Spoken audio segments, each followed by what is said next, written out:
they just look really limited in all these movements. You'll see it, and they'll also tell you it's painful in certain movements.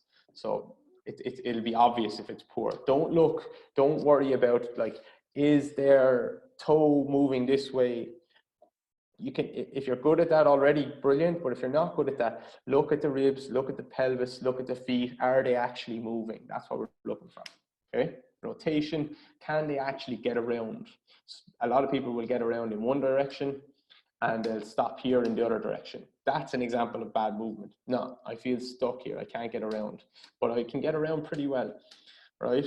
So I can put the arms up and do it. That'll kind of drive from the upper ribs, or from the ribs a little bit more. It might help some people. If some people are helped in with the arms up, it might be telling you that the shoulders kind of elevate and protract a little bit, and that helps them move, which maybe their shoulder blades are stuck in retraction, which might be jamming their spine a little bit into extension, and it's hard to rotate on an extended rib cage. Because if we look at extension, this is why cleaning up sagittal plane is so important.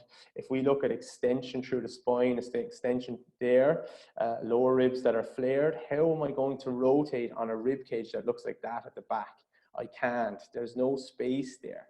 So I need to exhale, get a little bit of flexion, because we have to remember what the neutral state of the thoracic spine is.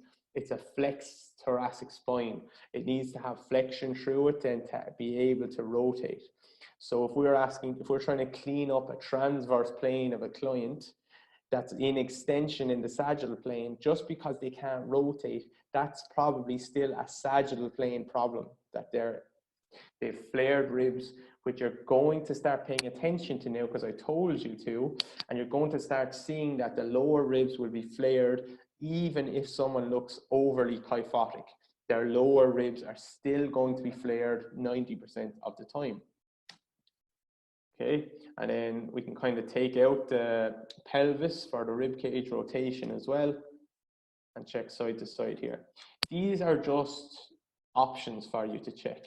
That's a generic assessment that I would always check with someone in person and online. Okay, and I think you should get very, very good at that basic standing assessment. It's really important.